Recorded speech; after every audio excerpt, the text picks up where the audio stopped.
जे इकडे होर्डिंग लावलेलं आहे किती साली 89 साली दिलीप रहाटे यांनी तेव्हाचे जिल्हा प्रमुख ना त्यांनी घेतलेली सभा शिवसेना प्रमुखांची आणि तेव्हा रोवली गेलेली बीज आज दिलीपजी आपल्यात नाहीत पण त्या बीजांचा महावृक्ष झालेला आहे आणि इथल्या गद्दाराला मला तेच सांगायचं आहे की तो आजपर्यंत या वृक्षाची फळं खात आला होता आता फटके खा काय रुबाब होता मी असं समजून चाललो होतो की हा बरा आहे बुवा आपला एक जिल्हा सांभाळतोय मग आमदारकी आली तर त्याला विचारायचं कोणाला देऊ खासदारकी आली की त्याला विचारायचं तर दुसरं कोणाचं नाव घेणं मलाच द्या आणि मग देत होतो तुम्ही निवडून देत होता तुमच्या मनात असेल तुम्हाला पसंत पडत होतं की नव्हतं मी कुठे विचारत होतो पण तुम्ही प्रामाणिकपणाने एक शिवसैनिक म्हणून निष्ठावान शिवसैनिक म्हणून शिवसेनेने जो जो उमेदवार जेव्हा जेव्हा दिला त्याच्या वेळेला तुम्ही तुमची आवड निवड न पाहता तो निवडून दिला आणि आज सुद्धा मला तीच खात्री आहे आता तर कसोटीचा काळ आहे कारण तुमच्याच मेहनतीने तुम्ही रक्त आटून काही वेळेला रक्त सांडून मरून यांना निवडून दिलं आणि ज्यांनी केवळ माझ्याच पाठीत नाही तुमच्याही पाठीत वार केलेला आहे बुलढाणाकरांच्या मेहकरच्या जनतेच्या पाठीत वार केलेला आहे मी तर म्हणतो शिवसेना या आईच्या कुशीवरती त्यांनी वार केलेला आहे आणि अशी गद्दारांची अवलाद गद्दार तर आहेच पण जे आता अंबादासजींनी सांगितलं आणखीन खेडकरजींनी सांगितलं सगळ्यांनी सांगितलं की शिवसैनिकांवरती केसेस टाकतायत म्हणजेच काय की यांच्यामध्ये काय दम नाही यांच्यात काय ताकद नाही हे नुसते गद्दार नाही ते नामर्द आहेत अरे मर्दाची अवलाद असाल तर मी येतो माझे शिवसैनिक येतील आणि तुमच्याबरोबर जे भाडुत्री गुंड असतील ते घेऊन या पोलिसांना बाजूला ठेवा आणि त्याला होऊन जाऊ दे काय होईल ते होईल मरे कोणी पडायचं नाही मी येतो स्वतः म्हणजे असं नाही मी कुठे बाजूला बसून तुमची मॅच बघतोय मी मॅच बघणार नाही मी मॅच खेळणार आणि मॅच जिंकवणार आहे कारण मी म्हणजे का अमित शहाचा पोरगा नाही आहे मी हिंदू हृदय सम्राट शिवसेना प्रमुख बाळासाहेब ठाकरे यांचा पुत्र आहे अमित शहाचा नाही अमित शहा जे बोलले की शिवसेना पुत्र प्रेमामुळे फुटली अच्छा मग अमित शहा आपला हिंदुस्थान तुमच्या पुत्र प्रेमामुळे क्रिकेटची फायनल हरला कारण ज्याला काही पडलेलं नाही ज्याचा क्रिकेटची काळीचा संबंध नाही अशा पोराला केवळ तुमची मस्ती केवळ तुम्ही देशाचे गृहमंत्री आहात हे बस रे बाबा तिकडे बस रे जरा बस हा बस फोन करून हिंदुस्थानच्या क्रिकेट कंट्रोल बोर्डाचा अध्यक्ष केला आणि तुमच्या पोराने क्रिकेटचा अंतिम सामना देखील जो महाराष्ट्रात मुंबईत व्हायला पाहिजे होता तो गुजरातला घेऊन गेले तर लोक म्हणतायत अहो मला कळते हो थांबा ना जरा बसा हा जरा बसा अरे हो सांगतो आमदारांनी तुम्हाला शिव्या दिल्या होत्या ना हा कळलं मला येऊ होतं ना बसा या आमदारांनी शिव्या दिल्या होत्या आलं ना तुमचं माझ्यापर्यंत पोहोचतंय आता प्रश्न असा आहे की सगळं लुटणारा खासदार लुटणारा आमदार असं तुम्ही सांगताय तुम्ही त्यांना निवडून दिलं नसतं शिवसेना ही 4 अक्षरं या टोणग्यांच्या मागे राहिली नसती तर कधीतरी यांनी लोकसभा किंवा कधीतरी यांनी विधान भवन पाहिलं असतं काय मग ज्या माझ्या शिवसैनिकांनी ज्या शिवसेना प्रमुखांच्या शिवसैनिकांनी तुम्ही कोण होतात काय होतात याचा विचार न करता तुम्हाला विधिमंडळात पाठवलं तुम्हाला लोकसभेमध्ये पाठवलं संसदेत पाठवलं जिकडे पंतप्रधान आत्ताचे ते सोडून द्या पण देशाचे पंतप्रधान बसलेले असतात संपूर्ण देश पाहत असतो आणि त्या शिवसैनिकाला तुम्ही शिव्या देत आहात त्या शिवसैनिकावरती तुम्ही खोट्या केसेस दाखल करायला लावत आहात थोडे दिवस थांबा जरा थोडे दिवस थांबा दिवस सगळ्यांचे सारखे नसतात तुम्ही खाऊन खाऊन सगळे सुजलात म्हणून तुम्ही तिकडे गेलात. म्हणजे मी काल परवा जे बोललो, ही कोण गेलीत लोक तिकडे ज्यांना एकतर खायची भूकच त्यांची समज नाही. किती खा, भस्म्या रोग म्हणतात त्याला. माहिती आहे ना भस्म्या रोग म्हणजे काय? किती घाला कुठे जातं तेच कळत नाही. आणि खाऊनच्या खाऊन पुन्हा सतत भुकेले असतात. भूक भूक भूक. अरे थांब, माझं बाकीचे जे लोक आहेत त्यांना दोन, तुला जर पोटभर जेवलास, अरे पोट तट्ट फुगले तुझं, हा रिकाम्या पोटाचा आला, त्याला 2 घास देऊ रे. नाही, याला काही द्यायचं नाही. मग याला ग्रामपंचायतीला सुद्धा तिकीट द्यायचं नाही, पण खासदार मीच झालो पाहिजे, आमदार मीच झालो पाहिजे. या अशा गद्दारांवरती जे उलटे फिरून वार करतायत आणि पोलिसांच्या माध्यमातून तुम्हाला छळतायत, त्याचा सूड तुम्ही घेणार आहात की नाही? सूड घ्यायला पाहिजे. होय, सूड घ्यायला पाहिजे. याला पाठवून द्या घरी यांच्या परत. कारण ही अशी नालायक माणसं, मला लाज वाटते आता की एका खोट्या ह्याच्यामध्ये होतो मी आणि मीच त्यांना उमेदवारी देत होतो. आधी शिवसेना प्रमुख देत होते. पण ही चूक माझी सुद्धा झाली की जी तुम्हाला आता भोवली. आणि त्यांना जे असं वाटायला लागलं की आता कोणी मला काही करू शकत नाही. असं नाहीये. तुला ज्यांनी केलं होतं खासदार आमदार, तोच तुला आता या मातीमध्ये तुझी आमदारकी खासदारकी गाडल्याशिवाय राहणार नाही. आणि मला वाटतं माझ्या आधी कोण बोललं की त्यांच्याकडे प्रचंड सत्ता आहेच, भरपूर पैसा आहे, भरपूर म्हणजे अक्षरशः धबधब्यासारखा पैसा वाचतील ते. पण त्यांच्यात आणि आपल्यामध्ये फरक आहे, तो फार मोठा आहे. त्यांच्याकडे धनसंपत्ती असेल, आहेच. माझ्याकडे जनसंपत्ती आहे. आणि तुमच्या या चोरलेल्या वैभवाचं कौतुक माझ्याकडे करू नका. मगाशी मी सिंदखेड राजाला गेलो होतो, मातृतीर्थ. जिजाऊचं दर्शन घेतलं, जिजाऊचे आशीर्वाद घेतले. आणि मनापासून सांगतो, कारण बाहेर पडल्यानंतर काही चॅनलवाले विचारत होते काय मागितलं. मी तिकडे त्यांना काही बोललो नाही, पण आत्ताच सांगतो.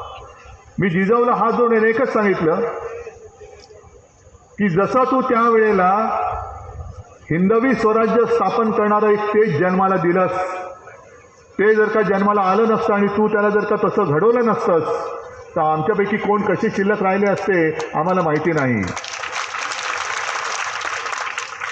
आणि जिजाऊला सांगितलं, गारणच घातलं की जिजाऊ माते, हा तोच महाराष्ट्र आहे, तुझाच महाराष्ट्र आहे, शिवरायाचा महाराष्ट्र आहे. हा लुटतायत. म्हणजे छत्रपती शिवाजी महाराजांनी सुरत लुटली होती, आज सुरतवाले छत्रपतींचा महाराष्ट्र लुटतायत.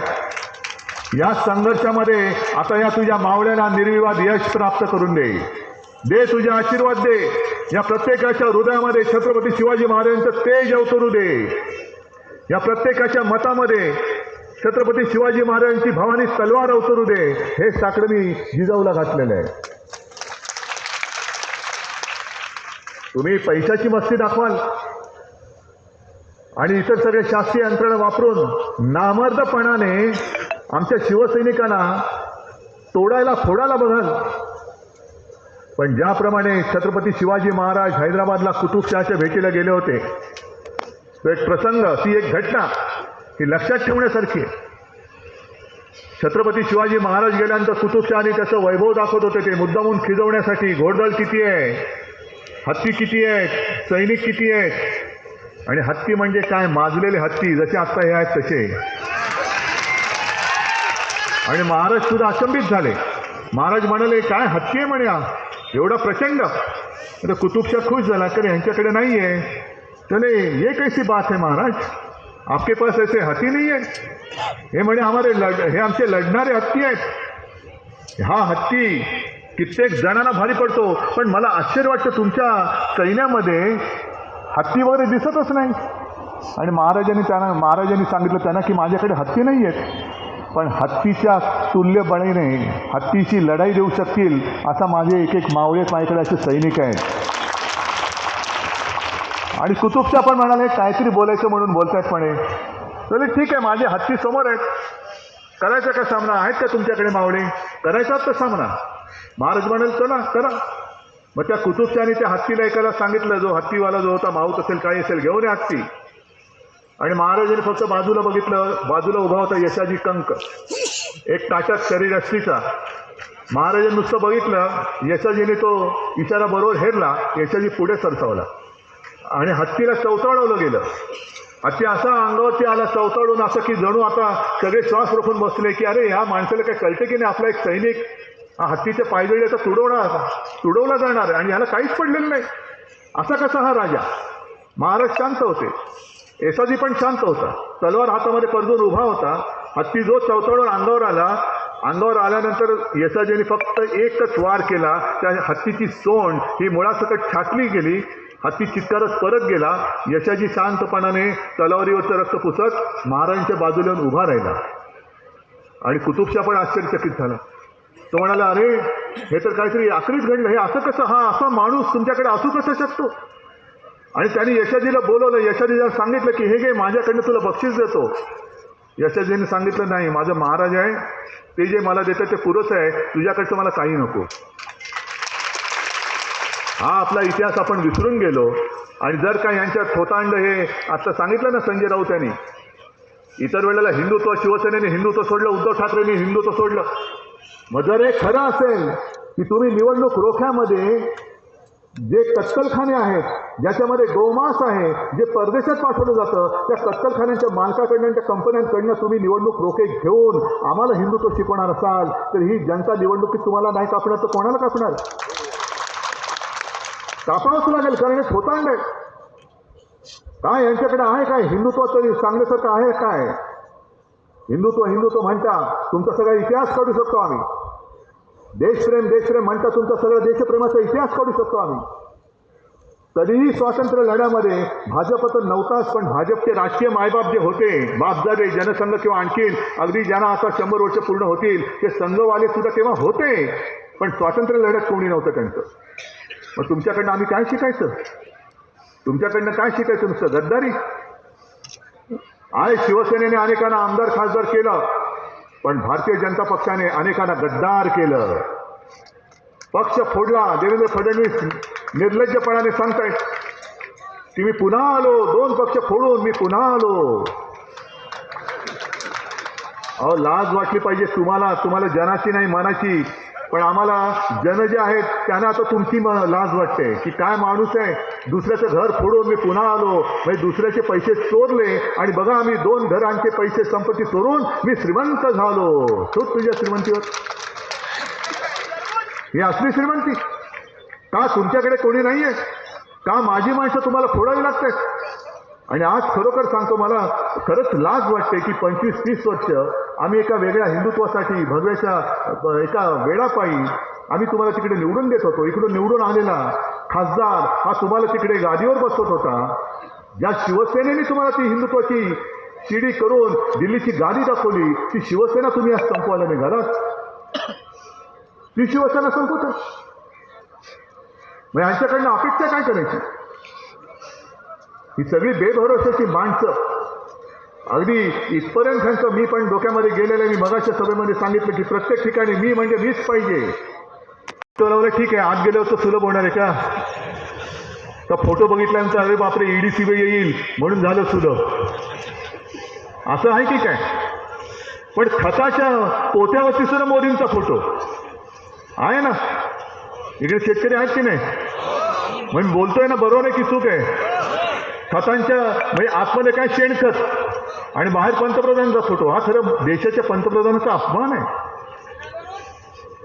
म्हणजे खताच्या पिशवीवरती सुद्धा तुम्ही पंतप्रधानांचा फोटो टाकताय, म्हणजे हा खरंच अपमान आहे. पण यांना जे वाटतंय की यांचं मोदी खत जे आहे ते महाराष्ट्रामध्ये चालेल आणि महाराष्ट्राच्या मातीत हे मोदी खत टाकलं तर गद्दारीचे अंकुर फुलतील. अजिबात नाही. अंकुर तर गाडूच, पण मोदी खत सुद्धा इथल्याच मातीत गाडून टाकू.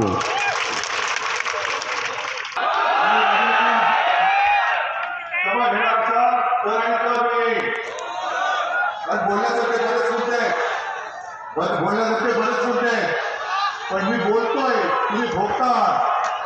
हे एकूण जे काय सगळं चाललेलं आहे ते बघितल्यानंतर देश आपल्या हुकुमशाहीच्या दिशेने चाललेला, आपल्याला हुकुमशाहीच्या दिशेने येतोय.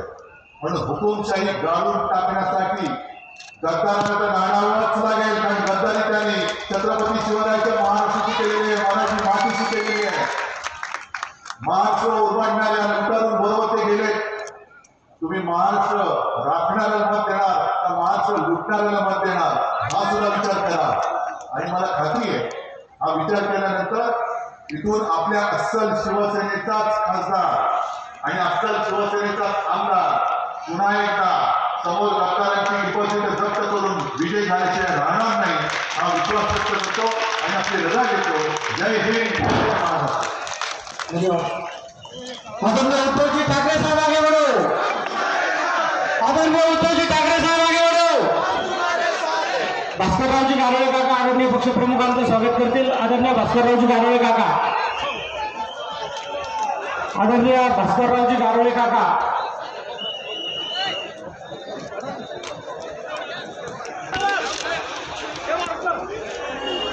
आपले साहेब या ठिकाणी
बाहेर निघाले वाटते.